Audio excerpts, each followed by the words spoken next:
What is going on, guys? Welcome back to another video. So the Stanley Cup playoffs are rapidly approaching, and at this point, we kind of know what the playoff teams are going to be, unless Columbus and Calgary have some magic in them. So I'm going to go through all 16 probable playoff teams, as well as Calgary and Columbus. I'm going to include them in this, and look at their biggest weakness, the thing that could potentially hold them back from lifting Lord Stanley. Do they stink at 5-on-5? Are their special teams crap? Do they not have a legit number one center? How are they looking in net? If you have a weakness, I'm going to find it, or at least I'm going to assign a weakness. Some of these teams are kind of loaded, so I got to nitpick a little bit. But yeah, let's not waste any time. Let's dive into it. And up first, we have the two teams that are probably not going to make the playoffs, but you got to show love to them because it's still possible. Columbus, I think it's pretty obvious. It's goaltending. Elvis Merzlikins has an 892 this season, 897 last year, and even analytically, he's not exactly killing it with a negative 8.2 goals saved above expected. And for Calgary, they got great goaltending, but their forward core is pretty shit. They have some decent names like Kadri, Huberdeau, Coronado is really broken out, but they're still third in the NHL this season in goals per game. They're only ahead of San Jose and Nashville, so not a good company to be in, as well as analytically, they're eighth in expected goals for per 60. So yeah, the forward core for Calgary and the goaltending for Columbus. Let's move on to the probable playoff teams. And up first, we got the Dallas Stars. Say it with me, right side of their defense. The right side of their defense absolutely stinks. They got Labushkin, who's actually been pretty solid, but if he's your best right-handed defenseman, something's wrong. Matt Dumba and Cody Ceci. On the left side, it might be the best left side in the NHL, considering they have Heiskanen, who's hopefully healthy, Thomas Harley, and Essel Lindell. But yeah, that right side, it's scary, man. Cody Ceci's been playing over 20 minutes tonight, and part of that is because of the Heiskanen injury. But yeah, that's not something you want to see from a true contender. They're so loaded everywhere else that they could easily still win the Stanley Cup. But if they don't, it's good. It's a decent chance that it's going to be because of the right side of the defense. They could throw Heiskanen and Harley, throw Harley on the right side to play with Heiskanen. They've done that in the past, but then the bottom two pairs look like kind of shit and don't have any offensive upside. So yeah, right side of their defense.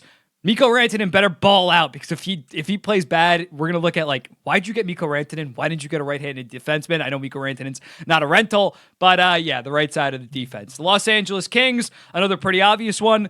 The power play, it's clicking at 17.1%, 28th in the NHL. That kind of surprised me. And when looking at the last 10 Stanley Cup champions, you don't need a consensus every single year, you're top 10 to win the Stanley Cup. That's not the case. But Florida was 8th. Vegas was 20th, but still 20th versus 28th. That was like a 3-4% difference. Colorado 7th, Tampa Bay 9th and 5th, St. Louis 10th, Washington 7th, and Pittsburgh 3rd. That's the last 8 Stanley Cup champions. So if you can't score on the power play, if your power play is not clicking, if you're not taking advantage of your opportunities, you're not going to be going deep in the playoffs in LA right now. They can't figure out their special teams. Everything else is kind of coming together for them to potentially be a threat in the Western Conference, but especially when playing against some of the teams in the Western Conference that are so good at the power play, yeah, you're going to lose if you can't get that to at least 22% come playoff time. Their first round matchup, the Edmonton Oilers, much like Dallas, let's say it, 3, 2, 1. Goaltending. Their goaltending is even worse than it was last year. Last year, Stuart Skinner had a 905 on the year, but in his final 46 games, he had a 916, so he was playing good coming into the playoffs. He's just been brutal all season. He has an 870 in his last 15 games. Pickard's been better. Maybe Pickard starts game 1, but do you have any faith in Pickard to ball out come playoff time? It's bad. They're 35-1-2, and they get at least 900 goaltending, which is best in the entire NHL. They just need average goaltending, and I have no faith in them getting average goaltending considering how bad their goalie tandem has been this season. So yeah, the St. Louis Blues, I'm going to go with no certified number one defenseman. When looking at the contender checklist, that was one of the things. You got to have that guy that can play 28, 30 minutes a night come games 5 through 7 in a series. I like St. Louis's defense core. I like Parayko as a number 2 on an actual championship team. Fowler, Broberg, Falk, all good top 4 defensemen. But yeah, they don't have that guy. In 2019, people keep on drawing parallels to 2019. They had that stud. They had that consensus top 10 guy in Alex Pietrangelo. That's not exactly the case right now. I like their forward core, very deep. They don't have a Ryan O'Reilly like back in 2019, but they're deep there. Binnington, I trust him come playoff time. It's just in terms of having that big minute defenseman that we've seen in recent years. The only team that won without like a true stud back there was 2017, Justin Schultz, because Chris Letang didn't play. But I'd say even Justin Schultz that year was better than anybody that St. Louis has right now. So that's my biggest weakness for them right now. For Colorado, They're kind of loaded, so I kind of had to nitpick a bit. I'm going to go with goaltending, but more so goaltending experience. Mackenzie Blackwood has never played in a Stanley Cup playoffs game. Back in 2023, he lost his job to Vanacek and Schmid, so he's never played, and he has been very inconsistent throughout his career. Our first 2 years, great. Next 2 years, absolute shit. Then back on the upswing with the San Jose Sharks and the Colorado Avalanche. So the fact that I'm saying that their biggest weakness is a guy that has like a 917 with them this season is a testament to like how good this team is. But yeah, if I'm worried about one thing, maybe it's more of like a question mark than a weakness, because again, he's been so good with the Colorado Avalanche, but I think that's what I would circle right now for Colorado. For Florida, their biggest weakness is health and not being able to get on a consistent track. When looking at it, they're 7-7-1 in their last 15 games. Tkachuk, Bennett, Kulikov are all out right now. They're not getting Ekblad until game 3 because of his suspension. Marchand, he missed some games to start out, so he's only going to play 12 games before the playoffs, not really get a ton of chemistry with his team. So yeah, they've just been inconsistent of late because they've been dealing with injuries. Got to get healthy, because when they are healthy, they really don't have a weakness based on what we saw in 2024, based on what we saw this season up until like a month or two ago. They were a wagon yet again. For the Winnipeg Jets, I'm going to go with no true second-line center. I like Adam Lowry. I like Nemestikov as high-end third-line centers, but they're not championship-level second-line centers. Again, I'm not saying it's impossible that they could win one with him, but that's definitely their big weakness right now, considering a guy in, why am I blanking on his name? I was hyping him up before. Dylan Sandberg has really stepped up, and he kind of maybe fills that void as the number 2 on a championship team, but that second-line center is still not quite there. Granted, they have Ehlers and Perfetti on that second line that could elevate a guy like Nemestikov this season, but that's probably their biggest weakness. Special teams, they've been really good. They obviously have a stud goaltender. They have some star forwards, as well as Morrissey when it comes to defense. The second-line center position is definitely something that leaves a lot more to be desired from this Winnipeg Jets team. Next up, the Tampa Bay Lightning. I'm going to go with defenseman depth. I love Hedman. I love McDonough as that 1-2 combo, the more offensive guy, the more defensive guy. But the 3 through 6 is a little bit sus. Chernak, solid, but not quite playing to the level of years prior. Lilberg, okay. Perbix, okay. JJ Moser started out hot because kind of slowed down. When you look at the teams that won the Stanley Cup, especially that 2021 team, that Tampa team, Sergachev, Savard, Shen, and Ruda was their 3 through 6. That is so much better than the current 3 through 6. Again, I think this Tampa team is great. I'm not saying it's like they can't win without that. I think that they still are a damn good team. Previously, it was definitely the bottom 6 that was the weakness, but after getting Yanni Gordon, Bjorkstrand, but Bjorkstrand's unfortunately out week to week now, that no longer is a weakness. I think it's more so the depth when it comes to defense, and especially offensively, generating offense from the blue line. Those names that I read are not exactly beast offensive defensemen. Toronto, similarly to St. Louis, I like their defenseman depth, but they don't have that legit number 1 guy. When looking at their 1 through 5, Tanev, Riley, McCabe, Carlo, OEL, that is damn good. But is Morgan Riley your number 1? Is Chris Tanev, who really offers nothing offensively, your number 1 defenseman?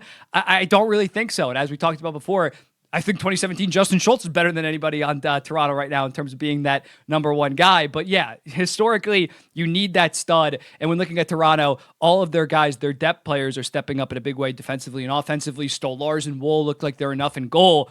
But I just see that number 1 defenseman, especially with what they'll be going through in the Atlantic Division, playing Tampa Bay with Hedman, and even Forsling is so much levels above whatever Toronto has to offer in terms of a number 1 defenseman. I think that's their biggest weakness. For the New Jersey Devils, much like the Florida Panthers, it's clearly their health, and as a result, their second-line center spot takes a big hit. Jack Hughes not going to be available come playoff time. He's out for the season. They're going to have like Cody Glass or Dawson Mercer as your second-line center. I like Dawson Mercer a lot going forward, but not a championship-level second-line center, and Cody Glass has been decent for them, as well as the defenseman depth. Hamilton's probably going to be back. He almost played today against the New York Islanders, but if Siegenthaler can't go, that'll be a decent blow. They'll have to rely on guys like Brian Dumoulin and Simone Nemec. So yeah, they could not stay healthy, and unfortunately, they're going in hobbled against the Carolina Hurricanes, and without their star center, so their center depth takes a serious hit. For the Ottawa Senators, I'm going to go with experience. Basically, nobody on this team has playoff experience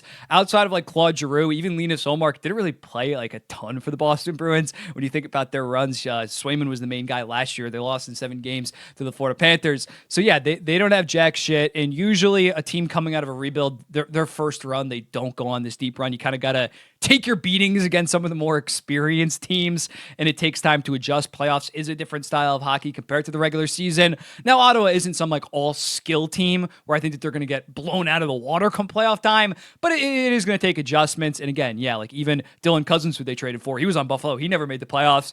Shabbat has never made the playoffs. Kachuk has never made the playoffs.